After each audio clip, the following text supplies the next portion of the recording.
नमस्कार दोस्तों। टीजीटी को लेकर के कई सारे मामले सामने आ रहे हैं। ऐसे में कई सारे कैंडिडेट परेशान भी, कई सारे कैंडिडेट खुश भी है और सहायक आचार्य वाले वो लोग भी ध्यान दीजिएगा इस वीडियो को। मैं सहायक आचार्य वाले को क्यों टारगेट कर पता है, अंतिम अंतिम तक आपको पता चल जाएगा। आज के सेशन में हम लोग पूरा विस्तार से चर्चा करने वाले हैं और जितने भी कैंडिडेट आपके मन में टीईटी को लेकर के जितने भी सवाल होंगे, सारे सवाल को लेकर मतलब सारे सवालों का जवाब आज मिल जाएगा। सबसे पहले मैं आपको ले चलता हूँ और आपके लिए मैं सारी चीज़ें लेकर के आया हूँ ताकि आपको आराम से स्पष्ट तरीके से समझा सकूँ। सबसे पहले आप देखिएगा मुख्य बिंदु कई सारे जो है आपका टीईटी को लेकर के कोर्ट केस अपडेट क्लियर, उसको लेकर हम लोग बात करेंगे और भी कई सारे मामले हैं उसको लेकर भी हम लोग आगे बात करेंगे, तो पूरा विस्तार से हम लोग चर्चा करेंगे। सबसे पहले देखिए फैसला की जो तारीख है और केस नंबर, यहाँ पे ध्यान दीजिएगा 1 सितंबर 2025 केस नंबर आपका देखिए 582/2023 और इसके साथ जुड़े टैग केसों का फैसला हुआ था, है ना। और देखिए 11 सितंबर 2025 को जो केस नंबर था आपका 5040/2025 और उसके साथ जुड़े केसों का फैसला, ये सब चीज़ें हुई है। इस पर आगे हम लोग चर्चा करेंगे। दोनों केस एक साथ चल रहे थे, आपको पता होना चाहिए, नहीं पता तो जान लीजिए। अलग अलग मतलब कि बेंच में, है ना, यानी कि अलग अलग बेंचों में दोनों केस चल रहे थे। और देखिए पॉइंट नंबर 2 ध्यान दिएगा यहाँ पे फैसलों का जो परिणाम है, क्या आया फैसलों का परिणाम, ये ध्यान दीजिएगा। फैसलों का जो परिणाम उसमें भी कई सारी चीजें आपको देखने को मिलेंगे। जैसे कि आप यहाँ पे देखिएगा कि कोर्ट ने छात्रों के पक्ष से फैसला दिया है। कोर्ट क्या किया है, छात्रों के पक्ष से फैसला दिया है। लेकिन यहाँ पे देखिएगा छात्रों के पक्ष से फैसला दिया, इसको पूरा सुन लेंगे, उसके बाद आगे हम बात करेंगे कि आदेश क्या है। छात्रों को 6 महीने के भीतर नियुक्ति दी जाएगी। क्या, छात्रों को 6 मंथ, कितना 6 मंथ, है ना, 6 मंथ के भीतर नियुक्ति पत्र दी जाएगी। जितने भी टीईटी वाले आपके लिए खुशखबरी है। और छात्रों को 2 महीने के भीतर यानी कि जेएसएससी को आवेदन देना है अपने एडवोकेट की मदद से।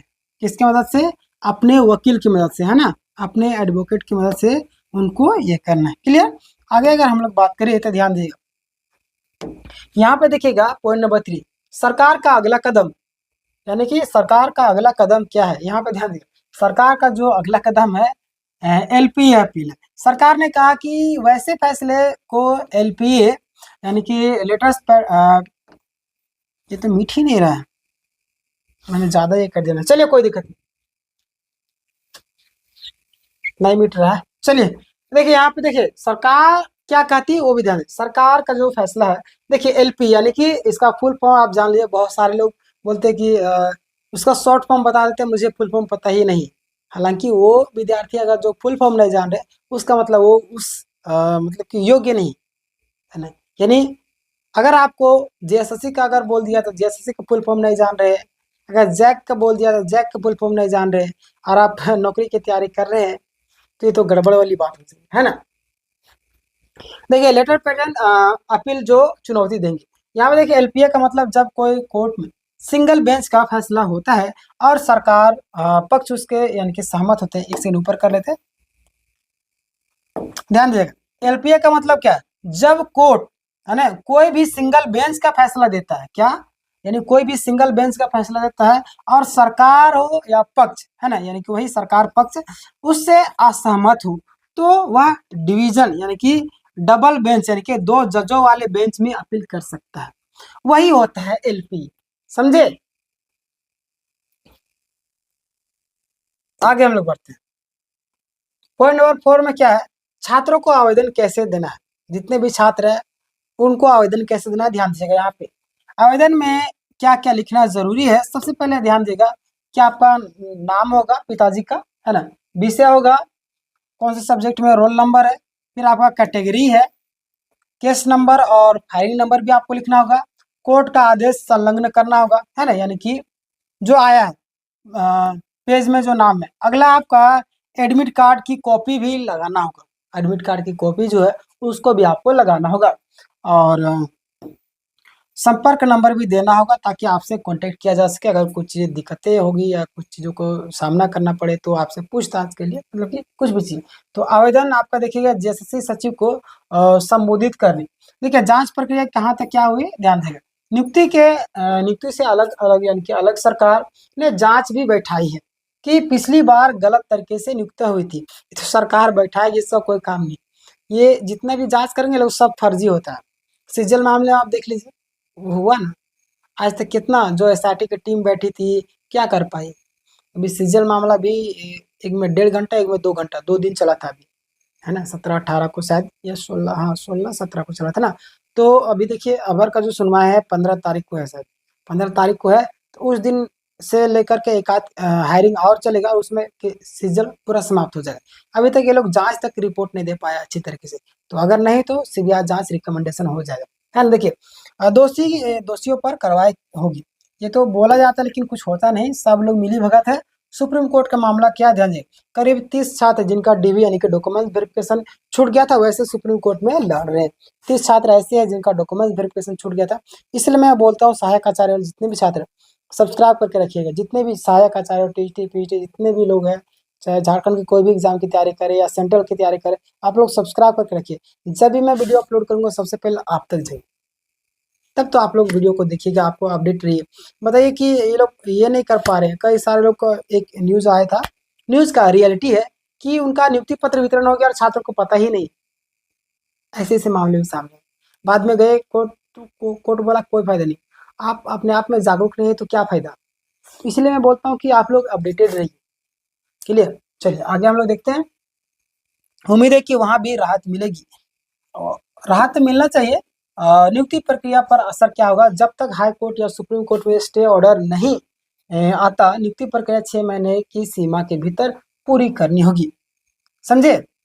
अगला है, आप यहाँ ध्यान दीजिएगा, अगर रोक लगती है तो प्रक्रिया रुक जाएगी, नहीं तो आगे बढ़ेगी, ये भी आप समझ लीजिए। छात्रों के लिए संदेश क्या है, घबराने की जरूरत नहीं है, समय पर आवेदन करें, और सरकार, अगर सरकार आगे अपील करती है तो छात्र भी उसके खिलाफ लड़ाई जारी रखेंगे, है ना। तो घबराने की जरूरत नहीं, सरकार डबल में जाए, ट्रिपल में जाए, तो कहीं पे जाए, हम भी हारेंगे नहीं, है ना।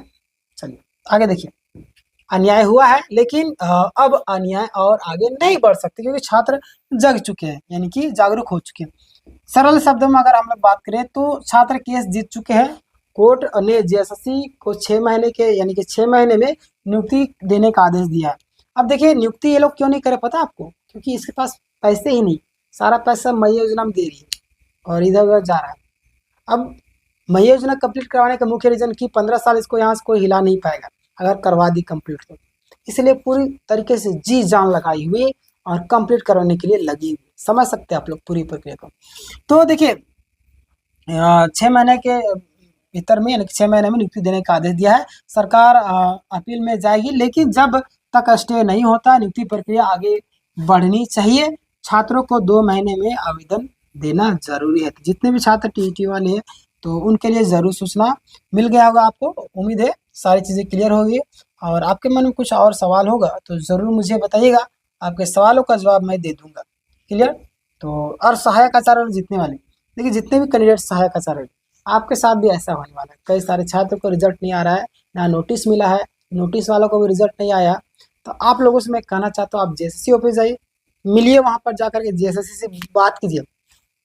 कई सारे छात्र गए तो आपको भी जाना, देखिए लगातार छात्र जाएंगे जेएसएससी को लगेगा ना छात्र अभी एक्टिव है, काम करना चाहिए छात्रों के पक्ष में, अन्यथा फिर सो जाएंगे वो।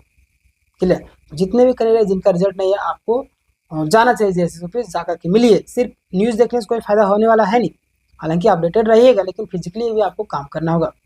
एप्लीकेशन लिखिए, जेएसएससी ऑफिस जाइए कि क्या कारण है मेरा रिजल्ट आप नहीं दिए, समझे। बाकी बात तैयारी में लगे रहिए, और भी कई सारी बहाली आने वाली, झारखंड दरोगा आने वाले हैं, अभी बहुत सारी बहाली आने वाली, अभी सहायक आचार्य की भी और बहाली आने वाली है ना। तो ये सारी चीज़ें सहायक आचार्य वाला ध्यान दें विशेषकर, और टीटी वालों के लिए मैंने आपको बता दिया सारी चीज़ें डिटेल में। और आपके मन में कुछ सवाल है तो जरूर पूछिएगा, कई सालों के पास में नोटिफिकेशन नहीं आती है। तो सब्सक्राइब कैसे करना है मैं आपको तरीका बता दूंगा लास्ट में, उस हिसाब से सब्सक्राइब कर लीजिए। धन्यवाद। करना सब्सक्राइब करने का सबसे पहला रीजन, आप जहाँ पे वीडियो देख रहे हैं वहाँ पे ही आपको सब्सक्राइब यहाँ पे बटन दिखेगा। यहाँ पे मैं आपको देखूँ तो मैं यहाँ पे टॉप ज्ञान जी सर्च करता हूँ, आप टॉप ज्ञान जी में वीडियो देख रहे हैं, वीडियो के बगल में आपको यहाँ पे सब्सक्राइब का बटन दिखेगा, ये देखिए यहाँ पे सब्सक्राइब लिखा हुआ ना, सब्सक्राइब, इसको दबा दीजिएगा, सब्सक्राइब हो जाएगा। सब्सक्राइब करने के बाद में यहाँ पे घंटी का आइकन आएगा, इसको दबाइएगा तो 3 ऑप्शन आएगा। हालांकि ये डिजिटल बोर्ड है तो यहाँ पे 3 ऑप्शन नहीं आ रहे, तो आपके फोन में 3 ऑप्शन आएगा, उसको दबाकर ऑल कर लीजिएगा तो आपके पास नोटिफिकेशन चला जाएगा। इस वीडियो को ज्यादा से ज्यादा लोगों तक शेयर कीजिए, आपकी आवाज बुलंद कीजिए। मिलते हैं नेक्स्ट वीडियो में, एक और वीडियो बनाने वाला हूँ जिसमें कई सारे पॉइंट को मैंने कवर किया, उस वीडियो को ध्यान दीजिएगा और जरूर देखिएगा। धन्यवाद।